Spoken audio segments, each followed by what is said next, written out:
السلام علیکم ورحمۃ اللہ وبرکاتہ۔ آج کا ہمارا ٹاپک ہے نماز۔ اس کو ہم دھیان سے سنیں اور اس پہ عمل بھی کریں اور دوسروں تک آگے بھی پہنچائیں۔ آپ صلی اللہ علیہ وسلم کا ارشاد ہے، علی تمہارے کہنے سننے کی وجہ سے ایک شخص بھی دین پہ آ گیا تو تمہاری نجات کے لیے کافی ہے۔ جہنمیوں سے جب پوچھا جائے گا کہ تم جہنم میں کیوں آئے تو وہ کہیں گے لم یکو من المصلین، ہم نماز نہیں پڑھتے تھے۔ تو ہو سکتا ہے ہمارے اس سن کے دوسروں تک پہنچانے سے ایک بندہ بھی اگر نماز پڑھنے والا بن گیا تو ہماری نجات کے لیے کافی ہے، اس کی بھی آخرت بن جائے گی اور ہماری بھی آخرت بن جائے گی۔ نحمد و نصلی علی رسولہ الکریم، اما بعد، فاعوذ باللہ من الشیطان الرجیم، بسم اللہ الرحمن الرحیم۔ اقیموا الصلاۃ لذکری، نماز قائم کرو میری یاد کے لیے۔ تو نماز ہے اللہ تعالیٰ کی یاد کے لیے، اللہ تعالیٰ کی ذکر کے لیے۔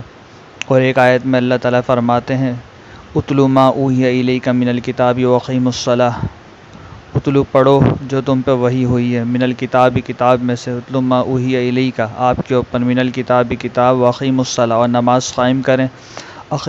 ان الصلاۃ تنہی عن الفحشاء والمنکر، بے شک نماز بے حیائی اور برے کاموں سے روکتی ہے۔ ولذکر اللہ اکبر، اور اللہ کا ذکر بہت بڑی چیز ہے۔ تو اللہ کا ذکر، نماز سب سے بڑا حکم ہے۔ قیامت والے دن سب سے پہلے نماز کا ہی حساب ہوگا۔ نماز اسلام کے 5 بنیادی ارکان ہم سنتے ہیں، کلمہ، نماز، روزہ، زکوٰۃ، حج۔ کلمے کے بعد سب سے بڑا حکم نماز ہی ہے۔ قیامت والے دن سب سے پہلے نماز کی پوچھ ہوگی، اور جس کی نماز ایک پوری نکل آئی اللہ تعالیٰ باقی اعمال میں بھی اس کے ساتھ رعایت کریں گے، اور اگر نماز کے اندر کمی نکل آئی تو ایک نماز کی 70 نفل سے کمی پوری کی جائے گی۔ تو اللہ تعالیٰ ہم سب کو نماز کا اہتمام کرنے کی توفیق عطا فرمائے۔ جو شخص نماز کا اہتمام کرتا ہے اللہ تعالیٰ اس کو اپنی ذمہ داری پہ جنت عطا فرمائیں گے، حدیث ہے۔ اور جو شخص اس کا اہتمام نہیں کرتا، اس پہ اللہ کی کوئی ذمہ داری نہیں، چاہے اسے عذاب دیں یا چاہے اس سے درگزر فرما دیں۔ اللہ کا ایک حدیث میں ہے کہ آپ صلی اللہ علیہ وسلم کا ارشاد ہے، اللہ تعالیٰ کا اپنے بندوں پر ایک ذمہ ہے، جو شخص نماز کو چھوڑ دے اللہ تعالیٰ کے ذمے سے نکل جاتا ہے۔ جو شخص نماز کا اہتمام کرے، نماز اس کے لیے ایک حدیث میں تو آپ صلی اللہ علیہ وسلم کا ارشاد ہے، یہ حدیث آپ دھیان سے سماعت فرمائیں۔ جو شخص نماز کا اہتمام کرے، نماز اس کے لیے نور، ہدایت اور برہان ہوگی، اور جو شخص اس کا اہتمام نہیں کرتا اس کا حشر فرعون، حامان اور قارون اور ابی بن خلف کے ساتھ ہوگا۔ فرعون کو تو سب جانتے ہی ہیں، جس نے اتنا بڑا دعویٰ کیا تھا انا ربکم الاعلی، کہ میں سب سے بڑا رب ہوں، اس کے ساتھ حشر، اور حامان اس کا وزیر، اور قارون جو خزانچی تھا اس کے ساتھ حشر، اور ابی بن خلف مکہ کے منافقوں کا سردار تھا، اس کے ساتھ حشر۔ تو علماء نے تشریح کیا اگر حکومت کی وجہ سے نماز چھوٹے تو فرعون کے ساتھ، اگر وزارت مسئلہ بنے تو حامان کے ساتھ، قارون خزانچی، اگر بیت المال کی حفاظت اگر نماز اس وجہ سے چھوٹے تو قارون کے ساتھ، اور حامان ابی بن خلف مکہ کے منافقوں کا سردار تھا، اگر سرداری وجہ بنے تو اس کا حشر ابی بن خلف کے ساتھ ہوگا۔ سوچے اتنی بڑی ذمہ داریوں کے ساتھ اگر نماز چھوٹ جائے تو اس کا حشر ان لوگوں کے ساتھ ہوگا، اللہ کی پناہ۔ تو پھر چھوٹے موٹے کام کرنے والے جو نماز کسی حال میں بیکار میں چھوڑ دے تو ان کا کیا حشر ہوگا۔ صحابہ کے نزدیک تو ترک صلاۃ، صحابہ نماز کے ترک کے علاوہ کسی عمل کو کفر نہیں جانتے تھے، اور ایک حدیث میں تو یہ ہے من ترک صلاۃ متعمدا فقد کفر جہرا، جس نے جان بوجھ کے نماز قضا کر دی اس نے علانیہ کفر کیا۔ اللہ اکبر، اللہ ہماری حفاظت فرمائے۔ جہنمیوں والوں سے جب پوچھا جائے گا کہ تم جہنم میں کیوں آئے تو وہ کہیں گے لم یک من المصلین، ہم نماز نہیں پڑھتے تھے۔ یہ آخری آیت میں پڑھ دیتا ہوں جو ہمارے پورے بیان کا خلاصہ ہے۔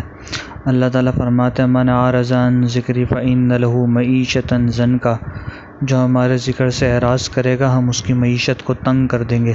وَنَحْشُرُهُ يَوْمَ الْقِيَامَةِ أَعْمَىٰ، اور قیامت والے دن اسے اندھا اٹھائیں گے۔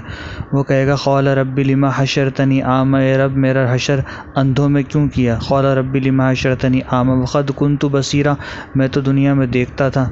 اللہ تعالیٰ فرمائیں گے قال كذلك آتتك آیاتنا فنسیتها وكذلك اليوم تنسى، تیرے پاس ہماری آیتیں پہنچی اور تو نے اسے بھلا دیا، آج ہم نے تجھے بھلا دیا۔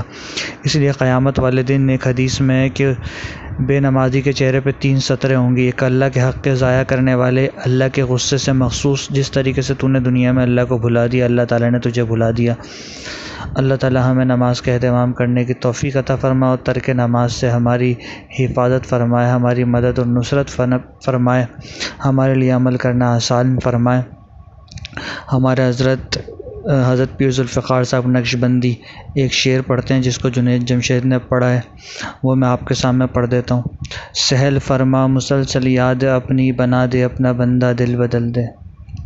اللہ پاک ہم سب کو عمل کرنے کی توفیق عطا فرمائے، دوسروں تک آگے پہنچا کر صدقہ جاریہ میں شامل ہونے کی توفیق عطا فرمائے۔ اللہ تعالیٰ فرماتے ہیں ان تنصروا اللہ ینصرکم ویثبت اقدامکم، تم میرے دین کی مدد کرو میں تمہاری مدد کروں گا، اور ہمارے پہنچانے سے کوئی بھی ایک عمل پہ آ گیا تو ہماری نجات کے لیے کافی ہے، کیونکہ ہمارے عمل میں جو کمی ہوگی تو اس کے ثواب سے ہمارے عمل کی کمی پوری ہو جائے گی۔ صدقہ جاریہ ہمارے لیے، ہم مر بھی گئے وہ عمل کرتے رہے گا تو ہمارے اعمال میں اس کا اجر رہے گا، ان نمازوں کا عمل، اس نمازوں کا اجر ہمارے حصے میں بھی رہے گا۔ اللہ تعالیٰ ہمیں عمل کرنے کی توفیق عطا فرمائے۔ وآخر دعوانا الحمدللہ رب العالمین۔ السلام علیکم ورحمۃ اللہ وبرکاتہ۔